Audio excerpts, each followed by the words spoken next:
大家好，我是阿普，欢迎来到阿普说创业。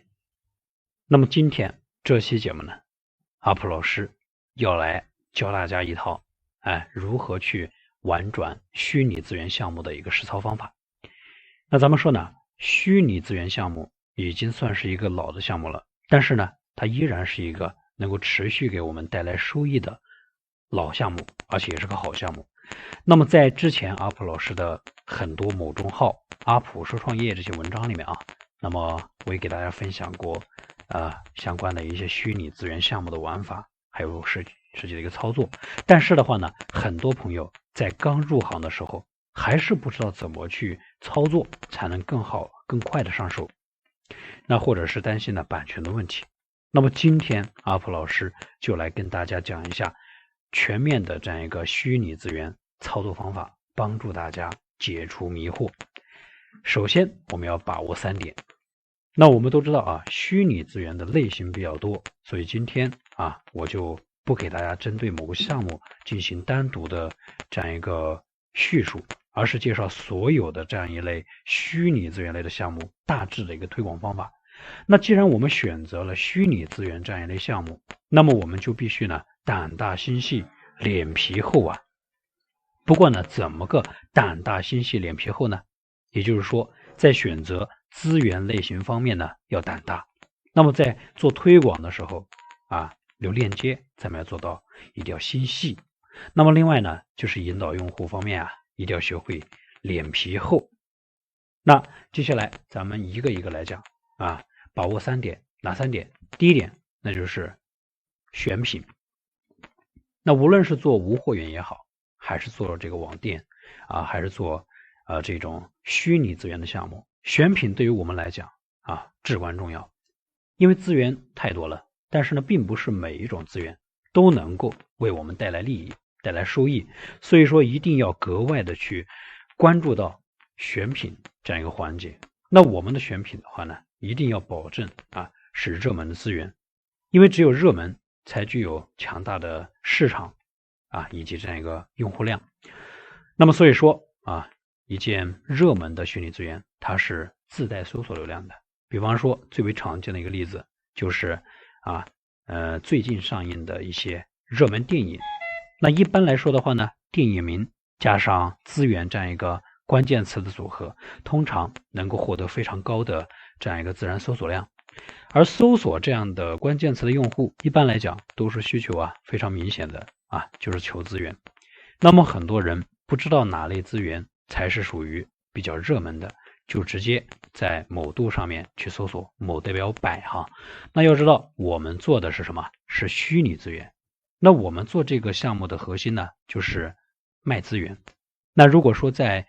这个某度上面那么容易就能搜得到的话，那我们做这个项目呢就没有任何价值可言了。不过呢，可以去某宝搜索一下虚拟物品的一个分类看什么卖的比较火。那么很多人想做这个项目，但是呢一直担心一个问题，那就是版权。那可以说大部分赚钱的虚拟资源都会或多或少的涉及到版权问题。那如果说我们前怕狼后怕虎，瞻前顾后，那说实话咱们干脆还不如呢去做一些比较这个相对来说不需要你去想那么多的一些项目，像淘客相对来说也比较简单和安全。这是我们讲到的第一个方面，那就是选品。那第二个方面呢，就是流量那么常见的这样一个虚拟资源出售渠道，一般都是像某宝店某鱼某代表闲这样一些这个电商平台。那还有像网盘、个人号。那么前2种渠道的局限性比较大，大部分操作者呢还是更加愿意选择后2种渠道。不过使用之后就说使用后2种这个渠道呢就要处理好我们做推广时候留链的一个问题那为什么要去留这个链接呢？链接是我们引导用户从这个平台跳转到我们手里的工具，但是很多平台这个相对来说都比较正规吧这些平台不允许我们就是说留链接。而且的话呢，这个不同的平台有不同的规则和底线，所以说我们如果说想要留链接的话呢，一定要先去了解这个平台的规则还有红线，然后呢再想出针对性的这样一个对应的决策。像电影类教程类的这样一些虚拟资源，我们一般会把它们放在某度网盘里面，而这个某度网盘的链接呢，在某度系的平台当中是有一定优待的，通过搜索就能够看到贴吧某度知道都存在着大量的网盘链接那虽然说平台对此呢有一定的优待，但是并不允许我们过分的去进行留恋。那我们在这些平台呢去留恋的时候首先需要对自己要留下的链接进行一个处理。比方说只留下网盘的后缀，那么由于某度网盘的前缀域名的话呢都是统一的，所以说我们只留下后缀这个部分呢就可以了。那么用户呢想要搜索的话，只要补上前缀就可以完成下载。那么还有一些需要注意的由于这个资源内容呢比较敏感，所以在我们上传到某度网盘之后，可能会被检测出这个敏感或者不合格，从而被删除掉。所以说在这之前，我们必须呢要对资源内容的话呢做一个 MD5 值的这样一个修改，或者是码率的一个压制，以此的话呢来规避这个网盘的一个检测那么在非某度系的平台当中，阿普老师呢比较推荐的就是磁力链。从这个用户接受程度上来说，那么磁力链的话呢可以说是更胜一筹的。接下来再来讲一下我们要注意的第3点，就是引导用户。那么对于那些对互联网有一定基本常识的人他们都知道网盘的链接是什么东西，代表着什么。但是如果说我们在引流的时候只是直接的发布一串代码，那么有一部分的用户呢看了之后是不知道要干嘛的，所以说我们还需要呢使用一定的技巧，但是呢又不能太直接不然的话呢容易引起平台的这样一个关注。比方说很多人呢在贴吧里面引流就会使用一张图片，那这张图片呢肯定是跟资源内容呢是有关的能够引起精准用户的需求，但是呢他们的图片又是经过专门处理的，所以说非常符合贴吧的一个规范。那这样的一个图片一经发出了，那么有需求的精准用户的话呢就会主动的找到我们，那么只要有用户主动来找我们，我们就可以呢把自己这个准备好的这样一个链接呢发给他们，而且呢最好使用楼中楼的这样一个形式，那么这样可以有效的规避避免吧主的这样一个检查。那么同时就是说一旦的话我们留下这样一个链接了，那必定呢会有很多人呢在这样一个楼中楼里面继续的去做一个回复，那么这个带链接的回复呢就很有可能会被顶上这个帖子的这样一个神回复那么接下来呢阿普老师再来跟大家讲一些常用的这样一个技巧。那我们讲虚拟资源虽然说是一个老项目，但是呢还是那句话，老项目呢也能够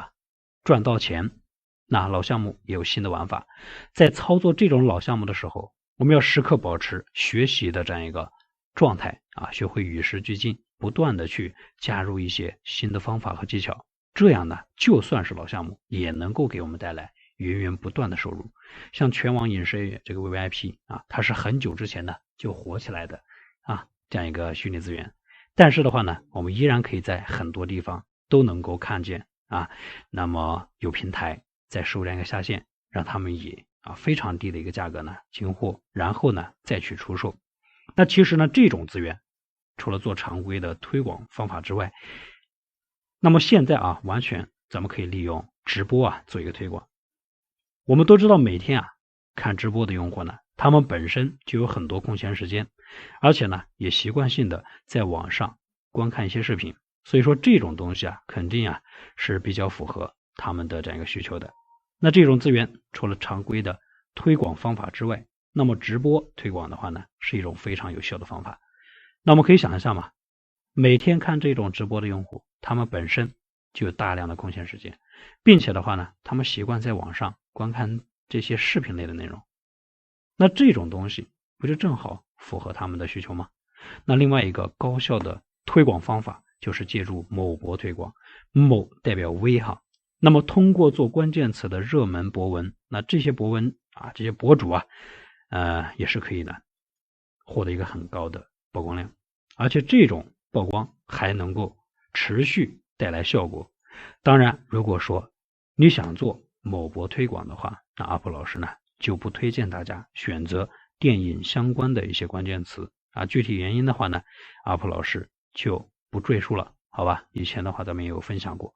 那咱们可以说呢，虚拟资源这类项目呢是很适合大家去操作的这样一类项目。那么操作方面没有太多的一个难点，至于风险的话也是可以做好规避的。所以说做与不做啊，那么只在于呢你个人的选择，赚不赚钱在于你的执行力还有你的思维啊。好了，今天这期节目阿普老师呢就跟大家分享到这里，希望对你们有所启发和帮助。另外呢，说句题外话，现在是一个兴趣和想法呢就能够轻松变现的时代。如果说你不甘平庸，想通过互联网改变自己越来越受不了的现状，咱们可以关注阿普老师的某众号，某代表公在这个某信或者是百度里面去搜索阿普说创业这5个字就能找到。我们会每天去持续的更新和分享创业赚钱的干货帮助大家呢提升赚钱能力，扩大赚钱格局，走出迷茫，最终成为自己都打心底看得起的那个成功人士。好了，这里是阿普说创业，我们下期见。